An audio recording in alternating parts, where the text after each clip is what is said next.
Number of Filipinos are growing every single day. Immigration is not new to Filipinos. Like our population is close to 120 million people. Probably 10 million Filipino origin living abroad or working abroad. And they end up being taxi driver or they choose alternative careers. How true is this? How real is this? There's 1 million Filipinos here in Canada. Congenital heart disease means inborn heart diseases. 1 of 5 babies born with inborn heart diseases don't survive to adulthood. Believe it or not, there are more adults now in Canada with inborn heart diseases than children. We don't want these children to just survive to 18 and above. They have the whole lifetime. All right, good evening, ladies and gentlemen. Welcome to the show. You are tuned into CKLU 96.7 FM, your station. I am your host, Arjun. You are listening to Beyond the Borders with Arjun Season 1, and this is Episode 6. All right, ladies and gentlemen, please welcome Dr. Angelo Dave Javier, a respected cardiologist whose journey began with a different dream of becoming journalist. Guided by his parents, their encouragement, he pursued medicine, bringing his expertise from Philippines to Canada in 2014. Today, he directs non-invasive cardiology at Health Sciences North and advocates for cultural diversity as president of the Filipino Canadian Association of Sudbury. So we can listen to his remarkable journey from childhood aspirations to medical leadership and community advocacy. Salamat and mabuhay. Welcome to the show. Maraming salamat and magandang gabi, which means thank you and good evening to everyone. Thank you, Arjun, for inviting me here. It is a first-time experience to be in a radio show. Thank you so much for your time and thank you so much for your effort. You're welcome. Yeah. Let's begin our conversation with your journey all the way from Philippines to Canada and how this experience has influenced your career in cardiology. Let's begin from there. Okay, so my journey actually began, I graduated medicine in 2004. And I didn't really begin to have what I call a real job or a real position until 2019. So I trained for 15 years prior to coming to Canada.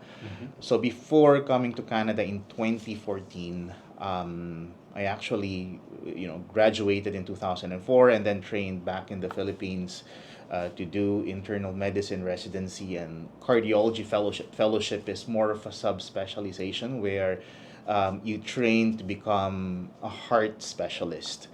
And during that fellowship years, that was sometime between 2009 to 2012, I felt that the area of heart diseases that I want to be specialized at is what we call adult congenital heart diseases, and we'll talk about that a bit later on. But it's an area of cardiology which deals with patients who had inborn heart diseases, who grew up as adults and who now need care. One of the largest and oldest and one of the best centers in the world taking care of those patients is in Toronto. The Toronto General Hospital. So that's basically where the decision to apply for further training in Canada came. I came in 2014 on a working visa, which is what most doctors in training would come here to Canada as. My wife came with me and our 8-year-old son that time. So I started fellowship in Toronto. I was there for 4.5 years. It was a bit of a change from what I experienced in the Philippines. Being in Manila, a city of like 12 million people. And I forgot to mention, I was I did train in Tokyo, Japan for a year in 2012, 2013 before coming here. A city of about the same number of people, 10, 12 million people, and then coming to Toronto, which is Canada's, I would say, most populated city with much less population compared to Manila and Tokyo. So it was a bit of an adjustment not to see as many people in that city.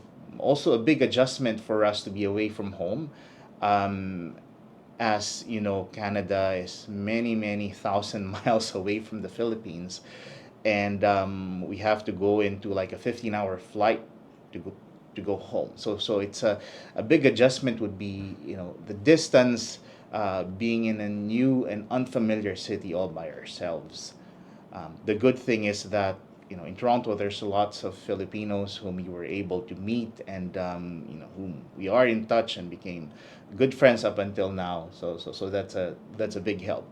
So to make the long story short, from Manila to Toronto, and then um, before deciding, to go back to the Philippines to start my practice there, the opportunity in Sudbury came.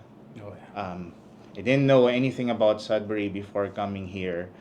All I know is that it is located in northern Ontario, colder than Toronto, um, lots of snow, probably less Filipinos around.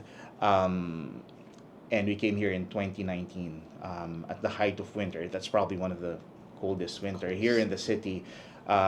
We came on a day where there's a snowstorm, and when I saw the plane landing, all I can see is white. And I asked myself, why am I here? This is so different from, from Manila, where it's summer all year, and in Toronto where there's winter, but not as, as I would say, harsh as it is here in Sudbury. And we've been here over the past 5.5 years. So, how was the experience being in here at Sudbury and your career in cardiology? So the experience here has always been, very rewarding. I would say, being able to actually have a position, to be able to treat patients with heart conditions here up north. As you know, Sudbury does not only cater to patients in the Sudbury area. We also cater to the entire northeastern Ontario region. So, patients coming in from, say, Hearst or Timmins or Cochrane all go to Sudbury to have their heart diseases taken care of. So it's an opportunity, and it's a great feeling to be able to, um, you know attend to patients not only from here in the city but also from the rest of northern Ontario. That's right. All right. So you have specialized in cardiology, and Mhm. how do you feel being the heart of the Filipino Canadian Association of Sudbury at the same time? And in addition to that, why is community advocacy important to you? So I only became the president of the Filipino Canadian Association recently, back in February, close to March. And it's not something that I really plan. I haven't been president of anything, maybe aside from when I was in high school. But I thought that, it's a great opportunity to be able to unite and make the Filipino community very visible. So having come from Toronto, wherein there's lots of Filipinos, but it's really hard to unite, a very big group of people having different interests and jobs. And here in Sudbury, being a smaller community, I thought it's very possible, to be able to create a sense of community. Like, since we came here 6 years ago, there has been, I would say, an exponential increase in the number of Filipinos. Partly responsible for that is, the immigration, like the I would say, beneficial, liberal, neoliberal immigration policies that has allowed immigrants, skilled workers, international students to be able to come to Sudbury through, well, I mean, through our universities and colleges here. And I've seen that over the past 6 years evolve. Like I would say the demographics of the Filipinos living in the city has been very dynamic. When I came here in 2019, the people that I know are people have been living here for decades. So I would say since the late 60s, early 70s, what I would call the first, second generation Filipino Sudburians and their children. So mainly, these group are those who have assimilated to, the Canadian way of life over the years. Their children are, really have been born here and, not really have not had this lived experiences of what Filipinos are experiencing in the country over the past few decades.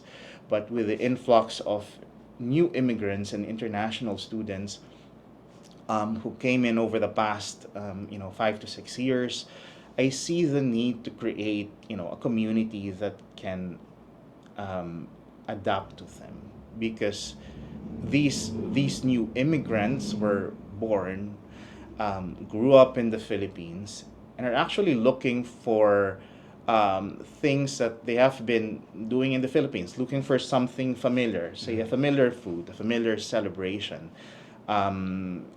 familiar activities, and it will be very challenging for them not to see that community, like people coming to a new place, not knowing anybody is difficult in True. itself. More so if you don't have an established organization, an active organization that you can identify with. So it's also a good opportunity for us. The more united you are, the stronger your influence is to the community in terms of promotion of your culture and helping people with their daily lives. Yeah, that's right. That's right. So the number of Filipinos are growing every single day. Approximately, what's the number of Filipinos in Sudbury and all over Canada? Well, the context is that immigration is not new to Filipinos. Like there's probably 10 million Filipinos or of Filipino origin living abroad or working abroad. Our population is uh, close to 120 million people. That's a little close to like 7-8% of our general population is overseas. And there's 1 million Filipinos here in Canada. Wow. That the number is not small, but obviously they're in many different provinces and territories.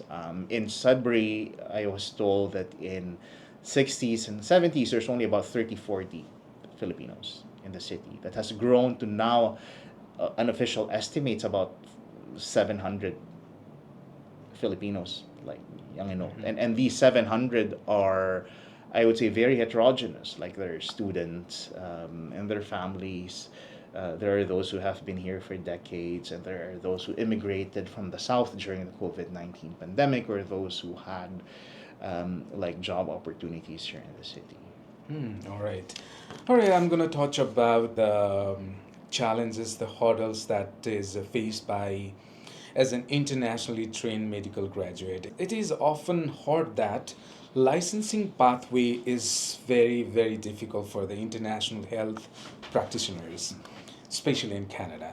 And they end up being taxi driver or they choose alternative careers, especially for their living, for their job. In your experience, how true is this? How real is this? Well, it's a real, I would say it's a real issue among international medical graduates. So, because of the way I think our immigration policies are made, it is easy for highly skilled and highly trained and highly educated individuals to come to Canada. As you know, if you go through the express entry points, if you have a PhD or a master's, if you're a doctor, if you work in healthcare, then the points are essentially higher. So it's easy for doctors to, at least from the previous policies, get into Canada. Now the problem is how these highly skilled individuals, especially doctors, practice their profession. And from my experience, my observation, it's quite difficult. How did you overcome this challenge? So I would say I'm one of those who are very fortunate to be given the privilege to go to a pathway wherein, I did not have to go through a series of exams and matching processes to get into this job.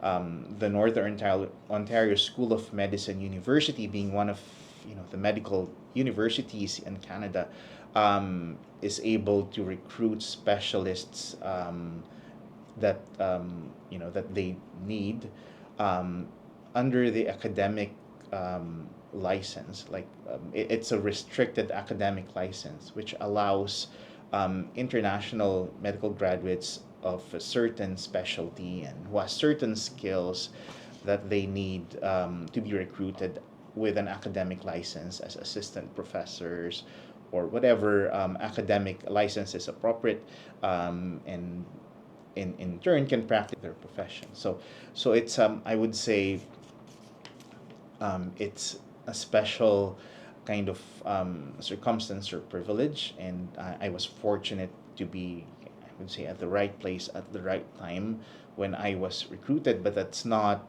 the case in most international medical graduates. Like certain publications would say that out of all the international medical graduates who try their luck here in Canada, only less than 10% are able to practice as physicians, which is, I think, a difficult position to be in because the licensure process outside of what I had was long. It takes a lot of resources.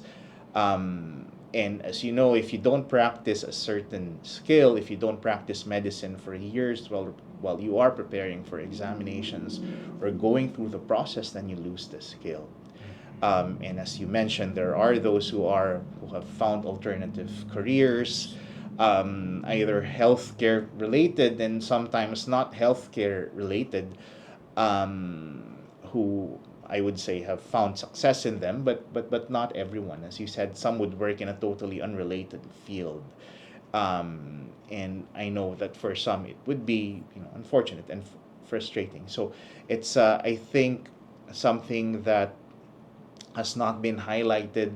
I know that certain other cities have an association or support groups for international medical graduates, either to find medical jobs and to help them navigate the difficult pathway to licensure, or to find them alternative careers, which is very helpful.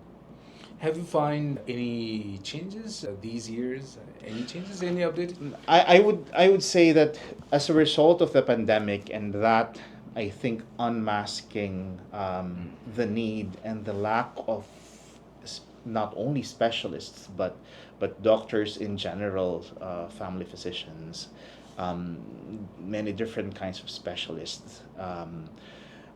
Different provinces have somehow revised their licensure pathways to accommodate those specialties that they need.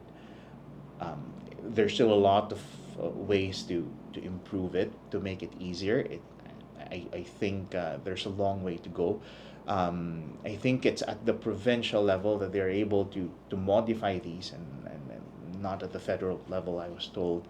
So it's really, constant lobbying among international medical graduates and among other groups to be able to make the process easier, which I think should be. We understand that our profession is it should be highly regulated. Like literally, people's lives are, I would say, at stake, or depend on doctors. So we should be highly regulated profession, but highly skilled individuals who are educated and trained in other countries should be given, I think, the opportunity to extend their skills and their help to our country here in Canada. What inspired you to launch the Adult Congenital Heart Disease program at Health Sciences North, and how has it positively impacted patients with this condition? Well, so before we answer that question, Yeah, I'd like to explain what adult congenital heart disease that's right. means. So, Yeah. well, adult, it's anybody 18 and above. Congenital heart disease means inborn heart diseases. Okay. So it's a group of patients who are 18-year-old and above who are, I would say, survivors of either congenital heart diseases and surgeries as children, or those who are diagnosed later on in their lives with inborn heart diseases that they did not know. And adult congenital heart disease is a specific branch of cardiology that deals with these patients. And the subspecialty, or this the group of experts in this field was born out of need because 7 decades ago, in the time of our grandparents, or maybe our parents, depends on what age you are, um, only 20% or less of children born with inborn heart diseases survive to adulthood, meaning to more than age 18. And what is that in numbers is that 1 of 5 babies born with inborn heart diseases don't survive to adulthood, which is unfortunate. But with advances of science, of pediatric cardiology care, of surgery for the heart, of adult care, now in 2024, more than 90% of these children born with congenital heart disease reach 18 and above. But the problem is that we don't want these children to just survive to 18 and above. They have the whole lifetime ahead of them, and they need specialists and they need specialized care for them to be able to survive longer. Um, before I before the adult congenital heart disease program was established in Sudbury, there are other large congenital heart disease centers. So this is not something that is new.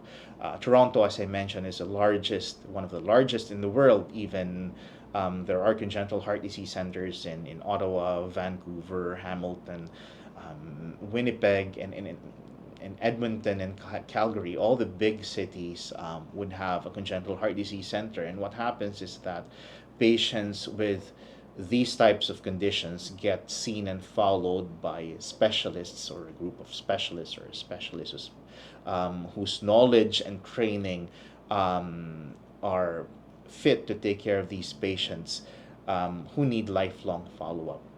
Um, the problem is that not everyone who turns 18 and survives to adulthood gets followed in one of these centers.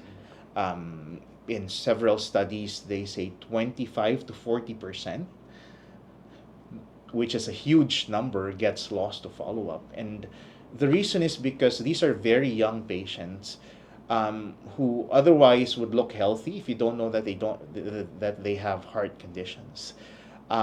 These are patients who are playing sports, who are professionals, who go to offices or work, who may not feel anything but actually have had operation during their childhood. There's also a misconception that patients with congenital heart disease, once they have a heart operation, are actually cured, which is not true. So the heart condition is repaired, but they are not totally cured. They need to be seen and followed lifelong in a center by professionals who know about their heart conditions. And having seen, when I was training in Toronto, having seen a lot of patients having to travel 4, 6, even 10, 12 hours just to see a cardiologist, I think is something that we can improve further. So when I was recruited here, one of my main, I would say, goal and mission is to establish the type of a specialized clinic, specialized care pattern after big centers, so that patients from our region in Sudbury, in the north, don't have to travel to Toronto that often to get their care. So it's not only opening an actual clinic and seeing patients. It takes a lot more than that. I am thankful to the Hospital Health Sciences North for believing in this project and in this initiative, and for several of our nurses and our hospital leaders who believe that this is something that we can do. So that now we follow about 300 patients, and these are not patients In Sudbury. in Sudbury Okay. and the region. And these are not Mhm. patients with simple defects. These are patients who have valve leaks and valve narrowing, those whose heart chambers are either upside down or switched from left to right, like very complex heart conditions. We are still affiliated with Toronto because not everything can be done here in Sudbury, and if they need specialized procedures, they go to Toronto. But having to not to travel as much, every year or every 6 months, I think it's a great, I would say, service to our patients and to our northern population. And the number would only grow bigger over the years because um, every year, like uh, people get older. Oh yeah. And believe it or not, there are more adults now in Canada with inborn heart diseases than children, Oh, that's so sad. which is it's a result of the success of medicine and our great healthcare that people get operated on. People get the health care that they need, but the result of that is that a lot of them are surviving longer and they need care. All right. So, as you said, the number of adults with congenital heart disease in Canada has increased in number over the years. But then, because of the health services, because of the update and Yeah. everything, they're getting the health services. And in the context of Canada, it's free of cost. It is, yeah. I mean, we're one of the lucky countries with universal health care, and that's a reason why patients born with complex heart conditions, as long as they get the surgery, most often get to survive into adulthood. Yeah, that's good. That's good. All right, now from this congenital heart disease, Yeah. I'm gonna take you to your Mhm. dream. Yeah, You had dreams of becoming a journalist. I actually want your job. Yes. So how did you decide to pursue medicine instead, and how has that decision shaped your career? Well, when I was, I would say, in grade school and high school, what I wanted to be was, as you mentioned, a journalist. I want to be I would say, either in front of the camera or, as a writer, I even joined contests with regards to that. And then my dad kind of convinced me that why don't you, take up medicine? Parents would want children to be doctors, lawyers, True. engineers. Those Yeah. are the professions that most of our parents would want us to be. And I said, well, you know, initially I was objecting a lot. And then I say, I'll try. And I realized I was, I did good. I actually found it easy, the pre-medical course and going into medicine, like everything just came very smoothly, wasn't heavy. I didn't have any much difficulty, so I think the lesson is you really wouldn't know until you try. We've met people whose dream is to become a doctor ever since they were 5 or 6, ever since they were young. I wasn't one of them. But I realized that being a doctor also requires the skills of a journalist. Being sure about facts, investigating, the art of writing, being concise, being direct, being accurate. The first paragraph saying everything, just like what journalists do for news, and learning how to edit yourself. Um, and breaking good news and bad news to patients and families. So those are, I think, the inherent like skills of a journalist that I even though I did not end up being one, although it's never too late, If you need a replacement, I'm here. Sure. Um, You're although always it's welcome. never too late, Mhm. but I think those skills you can transfer into your job as a doctor. Wow. So I'm very happy with that. I never realized that doctors do a lot of writing Yeah. and a lot of investigating and a lot of speaking. Mm. Yeah. Wow. Almost at the end, Doctor. What message would you like to share with Filipinos and other immigrants who are striving to achieve their dreams in a new, completely new, different country? Everything is new, based on your journey, your experience. So I think it's being in a country that's welcoming to immigrants such as Canada, it puts us as an advantage. Like anywhere else, I think if you look different, if you are of color, it's much more challenging. I would say that doing your best in everything that you do, whatever it is, I think is key. um, I would say to me, being a doctor, I'm in a privileged position, so I'm very fortunate that, if I speak, people listen. If I want something, people sometimes go out of their way to grant my request. You're not ignored. But that's not the case for every one of us. And I think continuing to strive to do your best every day.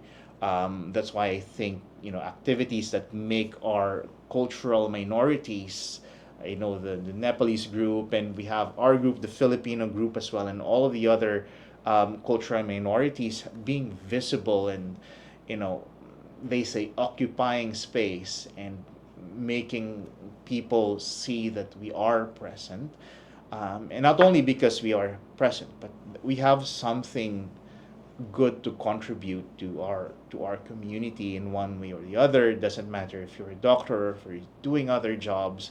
I think is what I would want to impart to the Filipino community and to the rest of the other multicultural communities here. We are here for a reason, and we can all contribute our talents and our skills to our community. Mm. All right, Doctor, before we leave, I'm going to ask you one more question that's Mhm. a very personal question Yeah. attached to your heart. Did you miss your country and have you been to your country in these several years? How many times? Well, we've been to the Philippines over the past 10 years only twice, Oh my believe it goodness. or not, because of work schedules, and Mm. it'll be very nice to visit again soon. So, How so it I'm looking. feels? So it's very it's difficult to be away from family, because it's different to be there in person True. than you know to talk via video call or phone calls. There's a lot of family in the Philippines, places that you miss, food that you miss, and I'm hoping to be back soon.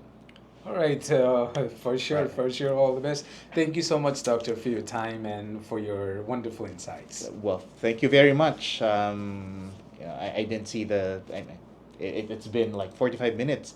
I didn't realize you were talking for that long. But thank you. It was a very pleasant experience. It's a first time. But thank you for giving me the opportunity to highlight Yeah. our Filipino community and the work that I do in the hospital.